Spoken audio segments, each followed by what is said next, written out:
Since well before Victor Hugo looked up at Notre Dame and thought, what if a hunchback lived in there? Authors have been inspired by Paris.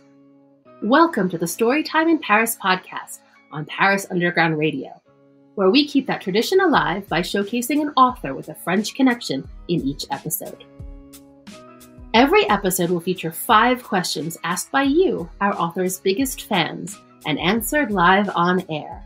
Then, our authors will treat us to a reading of an excerpt from their book. Who knows?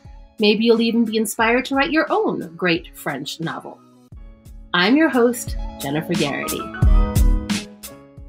Today, my guest is Sion Dayson, whose novel As a River won the Crook's Corner Book Prize for the best debut novel set in the American South. She is a beautiful and meticulous writer, whose words feel like they've been coaxed into existence specifically for their part in her book. Her writing is so poetic that it nearly begs to be read out loud, which is lucky for us. Sion also happens to be one of my very favorite people in the world. She now lives in Valencia, Spain, where she's discovered a new passion as a voiceover artist. Please let me introduce Sion Dayson, author of As a River. Hi, Sion. Hi, Jennifer. How are you? I'm great. Thank you so much for joining me. Thank you for having me. I'm so excited about this new network. Me too. So, Sion, can you tell us a little bit about who you are and what your book is about? Sure. So my name is Sion Dayson. I'm an American writer. I was born in New York, grew up in North Carolina, but I've lived abroad for several years. I lived in Paris for 10 years, became a French citizen, which is great. And now I live in Valencia, Spain. And my debut novel is called As a River. It's set in a small segregated town called Bannon, Georgia in 1977. And the main protagonist is Greer Michaels. And he returns to this town after 16 years of exile. He had fled a family secret. So the book is sort of trying to get to the heart of the story, why he fled his hometown and left everyone behind and why he's back. Summary. Oh, thank you. I'm not very good at those usually. No, it was very good. I was like, wow, it sounds like she's said this many times before. Never. First time. Improv. Wow, well done. Okay, so I have 5 questions for you from your fans and followers. Yay. Okay, so the first question is, take us back to the beginning. What was the origin story of As a River? Like, what events planted the idea for the story in your mind? Yes, I have a very clear origin story, and it's kind of random and funny because none of my writing ever starts with like a big idea. It's something small. It's like an image or a line of dialogue. And that's what happened with As a River. I was walking through Harlem one day, and I was behind this group of teenage girls who were chatting away. And one of them said, "She's pregnant and never even had sex." So you can imagine that really caught my attention. And I was really close to home, and I rushed to my apartment, and I immediately wrote a scene. And that line of dialogue from the street transformed itself into the character of Essie, who's this young girl who weaves a story of a miraculous conception.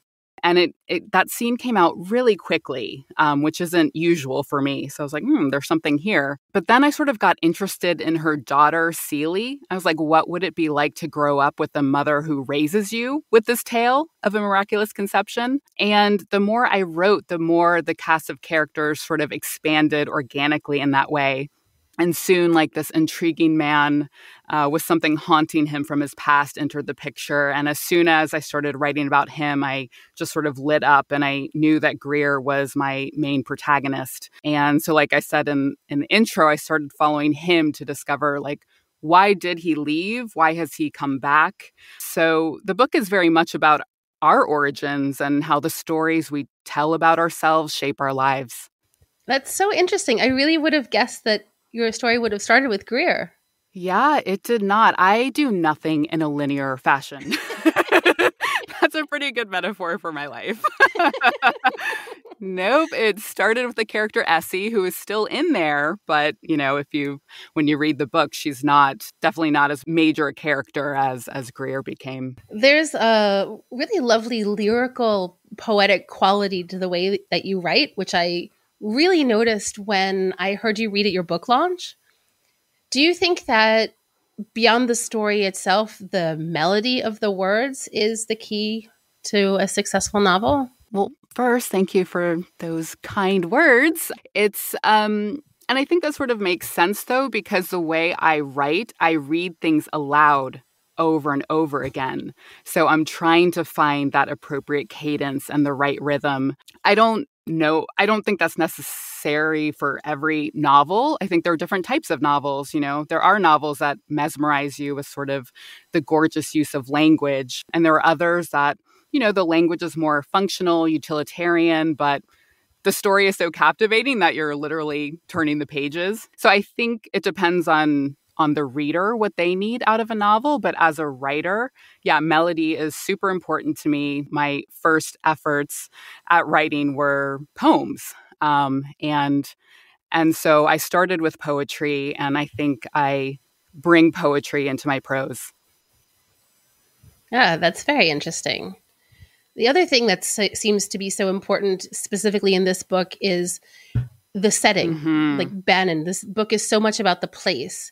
And you yourself have now lived in 3 different countries. Mm-hmm. How do you think that where you live affects your creativity and your creations? Yeah, I mean, well, like everything we experience affects us, right? It's kind of interesting because the novel is very much an American novel, right? It could only take place in the southern part of the United States. But I wrote almost all of it in Paris, and I don't think that's an accident. I think when you have sort of a distance from your home, when you're literally removed from it, you have more of a chance to observe it in a clearer way. One of my greatest literary heroes is James Baldwin, and he lived in France for a really long time too. And he has this famous essay called The Discovery of What It Means to Be an American. And he talks about that, about how you discover more about yourself and your country once you're living in another country. So I think, I think having had lots of international experiences has obviously broadened my horizons. There's a character in As a River from Ghana, and I studied in Ghana for 5 months. And, I don't think that character would be in there if I didn't have that personal experience with it. So, I just kind of let it all marinate and see what comes out on the page. Now that you've sort of moved your journey into voice acting, how do you think that the voice acting, they're both forms of storytelling, but how does the voice acting affect your writing, and how does your writing affect your voice acting? Yeah, well, I mean, this happens to me when I fall in love with something that I'm just 100%. So I'm 100% voiceover right now and not writing so much. But I think my writing informs my voiceover because, like you said, it's just another way to tell a story. And I've sort of rediscovered play again in my creativity. I've been writing since I was a little kid, and I had a lot of fun with it until I started pursuing it seriously. And then it became just a very arduous process most of the time. 90% of the time I felt like I was pulling teeth. And it maybe goes back to that obsession with language that I was talking about, that I would say things over and over again until it was perfect. I was such a perfectionist about it. And with voiceover, I don't have the angst of that because I'm not the one struggling over what those actual words on the page are. My job is to interpret them and bring life to them. And I absolutely love that because I feel like I get to just use my love of language and storytelling without sort of the harder process that I used to go through as a writer, if that makes sense. It does. It makes a lot of sense. And that leads me to my next question, because I know that you spent a long time with this book. I know it went through many iterations before it turned into this beautiful, well-crafted book that it is now. What do you think that spending so much time with this novel in this world, and maybe specifically with Greer, what did it help you discover about yourself? Oh, goodness. The biggest question for last, right? Yeah, it was a very long process. I actually started the book in my mid-20s, so pretty young. And when I imagined Greer in his early to mid-30s at that time, he was so much older than I was and wiser and more mature. And of course, I've blown past his age now. But so I think having spent so much time with it, let's see. I think one thing is I got to a point where the book was finished, but I kept changing the ending, like the last 5 pages. I could not settle on an ending, and it tormented me. And I think that's because, you grow over the years. So what I wanted to convey as a lasting idea or image changed over the years. So I think I learned that the only real question is, what is true right now? Like life doesn't offer a tidy ending. You just have to go with where you are. I become more comfortable with just sort of the uncertainty of it. That saying, art is never finished, it's only abandoned. So I learned that I can be really persistent and patient with dreams, like publishing a novel, but I also learned that I can surrender and just let it go when it's time to. That's a great lesson to have learned. Yeah. Thanks. Well, it really helped because then there were less expectations on what happened once it was published. For me, I had already made peace with it. I had let go of it, and now it was just out in the world, and people get to have their own experience with it. But I didn't feel a lot of pressure on, how many books is it going to sell? What's it going to do? Because I felt like I had accomplished my part. I know that I said that I was going to ask you 5 questions, but sneaking one in. I'm sneaking one in because, I have a good reason. When I told my mom that I was going to be talking to you, she demanded that I ask you a question, which you've sort of just answered, but I'm going to ask you it anyway because I'm a good daughter. Sure. Gotta do what your mama tells you. I mean, yes. My mom loves your book. She has recommended it to everybody. Aww. And really, she loves it. She talks about it all the time. But her question to you is, did you have the ending in mind when you started writing? Oh, no, not at all. No, I am a totally fly by the seats of your pants kind of writer. I don't plot at all. If the origin story of the book didn't clue you in, I had no idea what the book was going to do. It was a very messy, organic process. Like I said, I started with Essie and Seeley, thinking those were my characters, and it wasn't until I met Greer that I was like, oh, this is what it is. So for me, writing is a real discovery process. So that means I'm discovering each scene as it comes. So no, definitely had no idea. I love that. Well, she'll be very pleased with your answer, so thank you. Well, I'm glad. I'm glad to make your mom happy.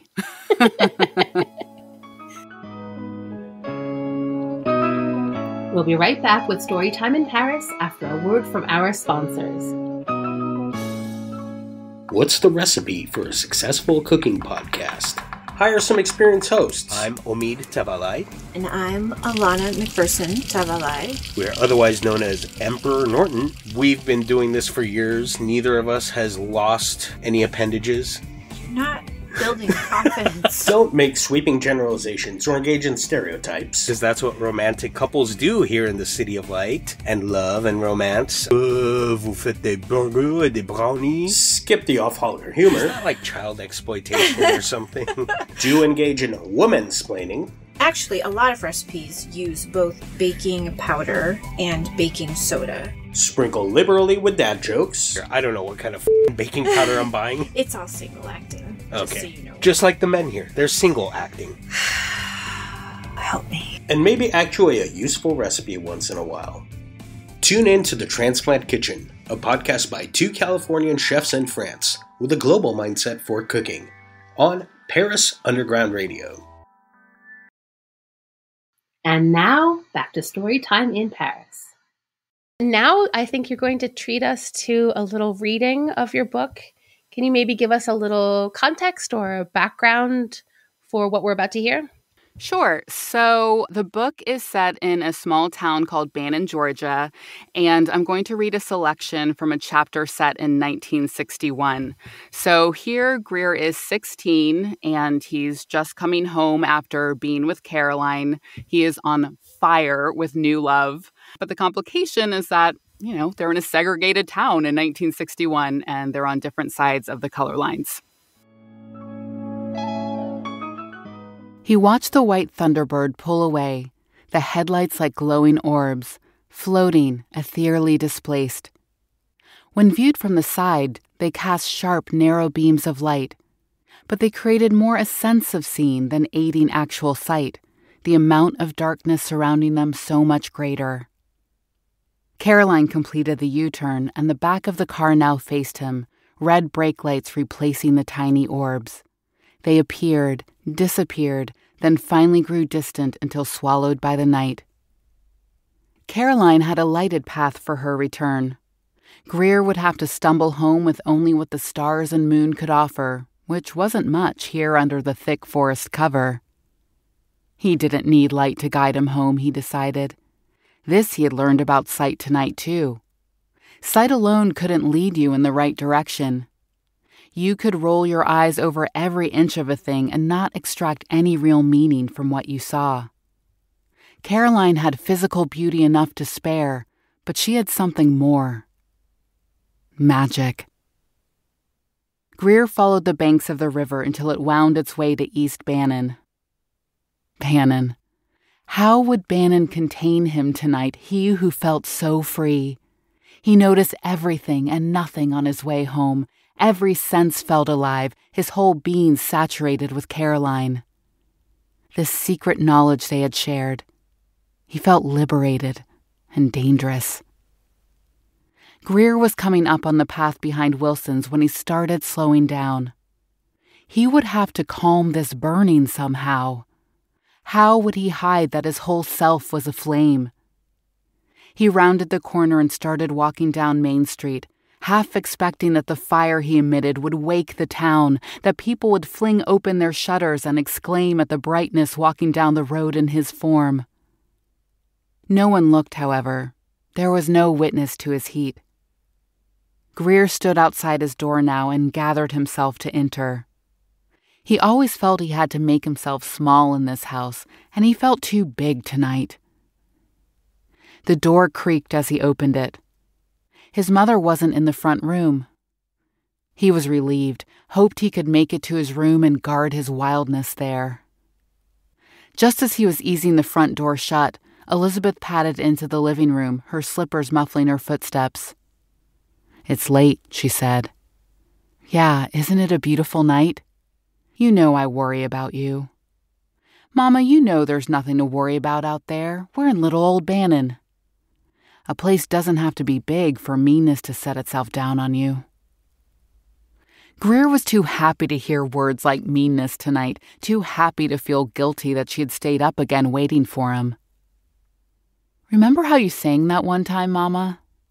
Don't you think a night like this deserves a song?" He walked into the kitchen to get some water. He was thirsty, maybe thirstier than he'd ever been before. "I don't want to live afraid of what might happen," he said, because his mother hadn't answered him, hadn't said anything. "A little bit of fear protects you. There's some things you should be afraid of."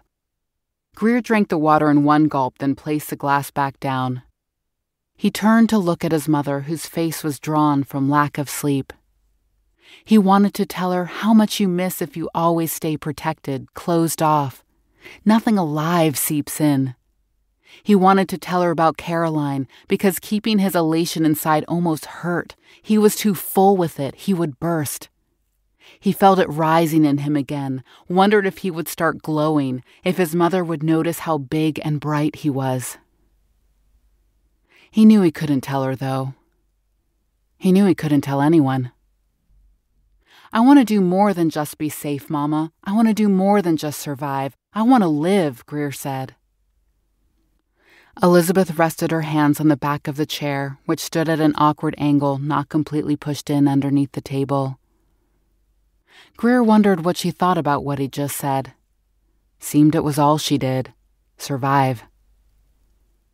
Didn't you ever have a time when you felt free, Mama?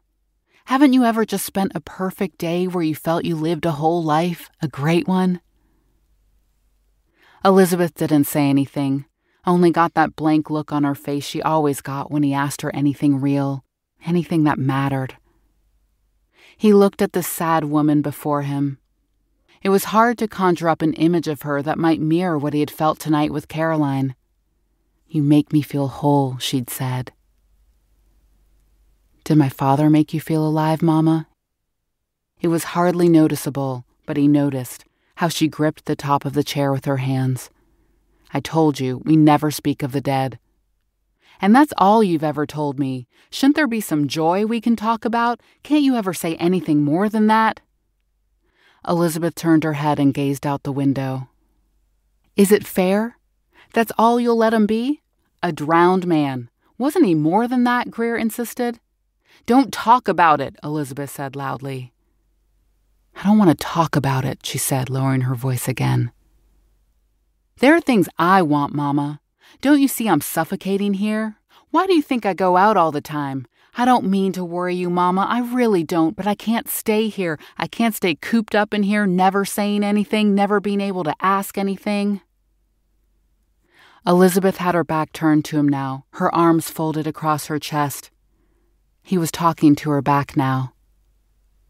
"I feel things sometimes," he said, talking slowly, not sure where the words were coming from, if maybe the freedom, unleashed and dangerous, was talking. "I feel like there are things we don't say that should be said. I feel like there's got to be more, and you don't say it. I'm almost 16, Mama. I'm trying to be a man.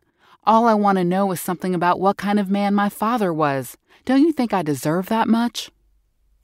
Greer turned back to the sink now, the two of them standing in the kitchen facing away from each other. Greer, his head down, watching the tiny drops of water inching towards the drain.